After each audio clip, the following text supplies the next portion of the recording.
This combination would be particular planning methodology. Okay. Alternatively, they might add Delphi analysis with or without cross-impact matrices, creating yet another methodology. Sometimes planners consider these methodologies to be their planning approach. However, as discussed earlier in the chapter, a planning approach is more general and fundamental aspect of planning, one which is capable of utilizing more than one methodology and an even greater variety of methods. Okay, we have chosen to focus on methods in this book because in this chapter because they are the basic building blocks out of which planning methodologies of various kinds can be fashioned. Methods, moreover, can be characterized by the planning elements they serve. Okay? Techniques, on the other hand, are generally too small in themselves to be clearly useful alone to a planning element. So, 5 elements have been identified in planning, that is, analysis, strategy, decision, action, and learning. Right? So, each of these elements requires planners to create a different kinds of information and to organize it for different uses. Okay?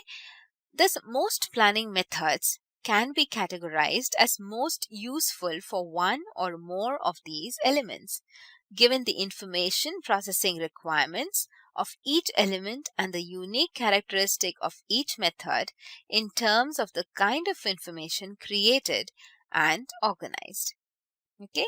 Several methods such as systems analysis, cost benefit analysis, surveys, scenarios, and brainstorming are seen as useful for more than one element of planning. Each of these methods has characteristics which enable it to create or organize information for different purposes depending on the kind of information to which the method is applied. Surveys as part of analysis can tell us what people want. As part of learning, they can tell us what they say they have. Systems analysis helps us understand a system and its environment, and it also helps us build causal relationships. Okay? Brainstorming and Delphi are methods for applying the judgment of groups and individuals to problems in analysis or in strategy. Scenarios are pictures of the future environment, and they can include expected results from planned actions, cause and effect relationships. Okay? Cost benefit analysis can be used to evaluate alternatives for decisions or as part of summative evaluation to aid learning. Okay? Other methods are less widely useful. Okay? PERT, that is PERT, is primarily a way of organizing information about action in order to monitor progress and the effects of changes. Simulation is primarily useful for testing cause and effect relationships. Okay?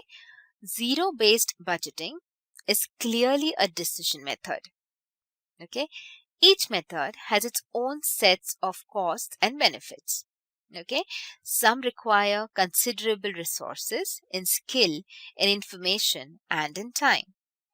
Others require much less to operate. Some yield relatively precise information depending on the quality of information that they operate from. Others lead to more general information based on judgment. Each method also rests on certain assumptions. Okay? Trend projection, for example, is based on the idea that past trends can be projected into the future. In short, that the environment is unlikely to change in any significant way during the projection period. Okay?